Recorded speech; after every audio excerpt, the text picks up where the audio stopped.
அதாவது அவங்க என்ன பாடுறாங்க அப்படின்னா, படைத்தவர் கரங்களின் அதிசயங்கள கண்டபின் சந்தேகம் நியாயமே இல்ல.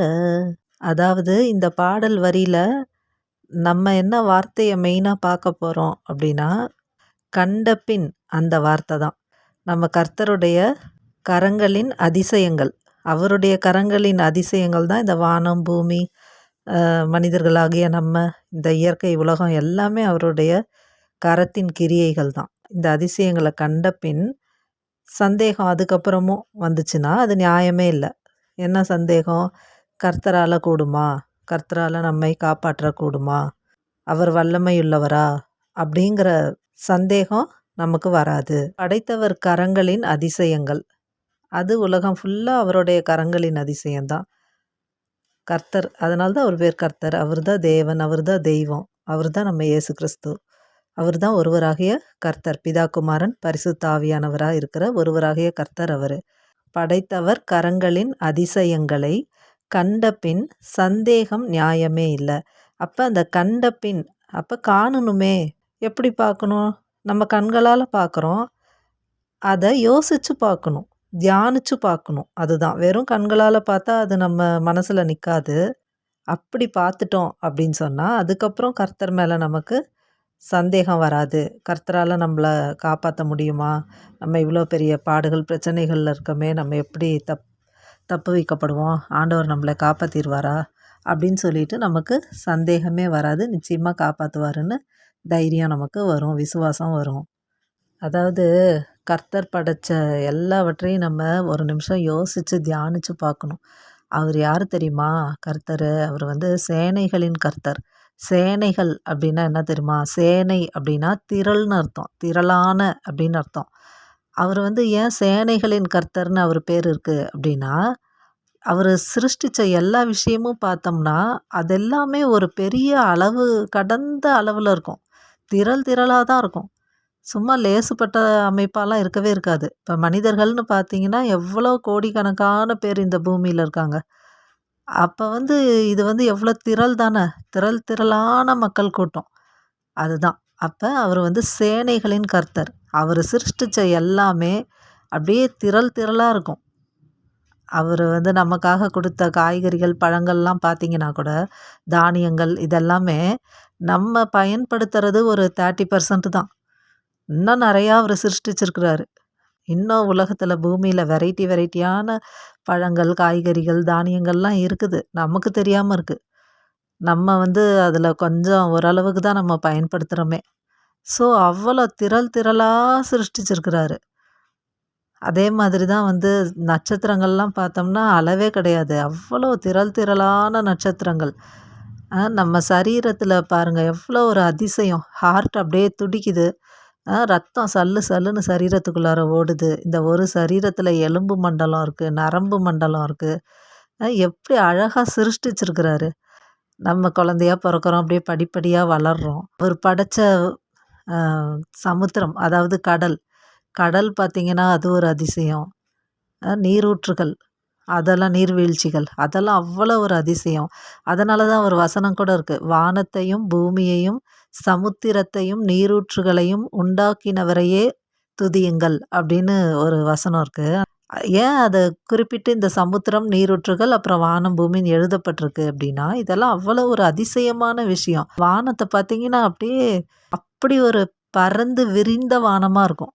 வானம் அப்படியே அளவே போட முடியாது, அவ்வளோ பெரிய ஒரு வானமாக இருக்குது. பூமி அப்படி ஒரு அதிசயமாக அந்தரத்தில் அது பாட்டுக்கு சுற்றிட்டு இருக்கு. அந்த பூமி மேலே தான் நம்ம இருக்கிறோம். எப்படியாப்பட்ட அதிசயமாக ஆண்டவர் சிருஷ்டிச்சிருக்கிறாரு. அதே மாதிரி சமுத்திரம் எவ்வளோ ஒரு அட்ராக்ஷனாக இருக்குது, எவ்வளோ ஒரு அற்புதமாக அதிசயமாக இருக்குது. அதே மாதிரி தான் நீரூற்றுகள் எவ்வளோ ஒரு அதிசய விதமாக இருக்குது. இதே மாதிரி தான் மலைகள், குன்றுகள் எல்லாமே இந்த பூமியில் இருக்கிறது, வானத்தில் இருக்கிறது எல்லாமே அதிசயங்கள். நம்ம சரீரம் அதிசயம், நம்ம குரல் அதிசயம். நம்ம வாயை திறக்கிறோம், பேசுகிறோம், அது எப்படி ஒவ்வொருத்தருக்கும் ஒரு குரல் வருது, எவ்வளோ அழகாக வருது. அதே மாதிரி ஒவ்வொருத்தர், இவ்வளோ கோடி ஜனங்களுக்கும் ஒவ்வொருத்தருக்கும் கைரேகை தனித்தனி. எப்பேற்பட்ட அதிசயமுள்ள தேவன் நம்ம தேவன். அதிசயங்களை செய்கிறவர் அவர். கர்த்தருக்கு நிறைய பேர் இருக்கு. சர்வ வல்லவர், அவர் மகிமையின் தேவன், அவர் ஜீவனுள்ள தேவன், இப்படி நிறைய பேர் அவருக்கு இருக்கு. நித்திய பிதா, இந்த மாதிரி நிறைய பேர் இருக்கு. அதில் அவருடைய பெயர் ஒரு நாமம், நாமம்னா பெயர்னு அர்த்தம். அவருக்குன்னு ஒரு நாமம் இருக்கு. அது என்னன்னா அதிசயமானவர். எப்பேற்பட்ட ஒரு அற்புத விதமாக கர்த்தர் இதெல்லாம் சிருஷ்டிச்சிருக்கிறாரு. அப்போ அவர் எவ்வளோ பெரியவர் அப்படின்னு சொல்லி சிந்திச்சு பார்க்கணும். அதே மாதிரி அவர் எவ்வளோ நல்லவர். இப்பேற்பட்ட தேவன் ஒரு மனுஷருக்காக அவங்கள மீட்பதற்காக தன்னையே சிலுவையில் பலியாக கொடுக்கணும். அப்போ எவ்வளோ பெரிய அன்பு. ஏன் அப்படி அவர் அன்பு வைத்தார்? ஏன்னா மனுஷரை அவர் பிள்ளைங்கன்னு சொல்லிட்டார். தம் சாயலாக சிருஷ்டிச்சதுனால பிள்ளைகளாக அவர் ஏற்றுக்கொண்டார். இப்போ பிள்ளைகளுக்காக உயிரையே கொடுக்கலாம் அப்படின்னு சொல்லி தான் உயிரை கொடுத்து மீட்டிருக்கிறாரு. நம்ம அவரை விசுவாசித்தா போதும், நம்ம அவரோட பிள்ளைங்க தான், நம்ம தப்பிச்சிடலாம், இந்த வாழ்க்கையில் வெற்றி அடைஞ்சிட்டோன்னு அர்த்தம். அவரை விசுவாசிக்கலைன்னா நம்ம ஆண்டவருடைய அன்பை மிஸ் பண்ணிட்டோன்னு தான் அர்த்தம். அதனால் அவருடைய கரங்களின் அதிசயங்களை நம்ம பார்க்கணும், அவருடைய அன்பை பார்க்கணும். எப்பேற்பட்ட தேவன் கல்வாரி சிலுவையில் ஒரு இப்படியாப்பட்ட கோர சிலுவை மரணத்தை அனுபவிச்சாரே. எவ்வளோ அன்பு இருந்தால் இப்படி நம்ம அவரோட உயிரை கொடுத்து நம்ம மீட்டிருப்பாரு. விழுந்தவங்க நம்ம தான். அவர் நம்மளை நல்லா தான் சிருஷ்டிச்சு எச்சரிக்கையெல்லாம் கொடுத்துட்டாரு. இந்த பழத்தை சாப்பிடக்கூடாது, சாப்பிட்டீங்கன்னா சாகவே சாவாயின்னு சொல்லிட்டாரு ஆதாம்கிட்ட. அவர் சொல்லாமையா செஞ்சார்? அப்போ விழுந்து போனது நம்ம தான். அவர் பக்கம் எந்த தப்பும் இல்லை. நம்மளை காப்பாற்றலை, சிலுவையில் கோர சிலுவை மரணத்தை அனுபவிக்கலைன்னா கூட அவர் பக்கம் எந்த தப்புமே இல்லை. நம்ம கஷ்டப்பட்டால் கூட அது நம்ம பண்ண பாவத்துக்கு நம்ம தான் கஷ்டப்படுறோன்னு, அது கரெக்டு தான்.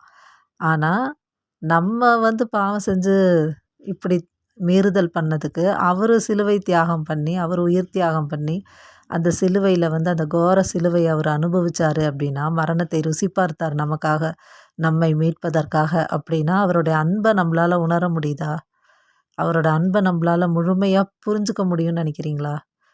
நமக்கு எந்த அளவுக்கு புரிஞ்சுக்க முடியுமோ அந்த அளவுக்கு புரிஞ்சுக்க முடியும். இதை விட ஒரு அன்பு இல்லை அப்படின்னு தெரியும். இவர் தான், ஆண்டவர் தான் அன்பின் எல்லை, அன்பின் சிகரம் அப்படின்னு சொல்லுவோம். ஆனால் அந்த வார்த்தைகள் கூட போதாது. அதுக்கும் அதிகமான அன்பு. அந்த அன்பை நம்மளால் கிரகிக்க கூட முடியாது, புரிஞ்சுக்க கூட முடியாது. அப்படியாப்பட்ட அளவு கடந்த அன்பு. அது பேர் உண்மையுள்ள அன்பு. அப்படியாப்பட்ட தேவன் அவர்.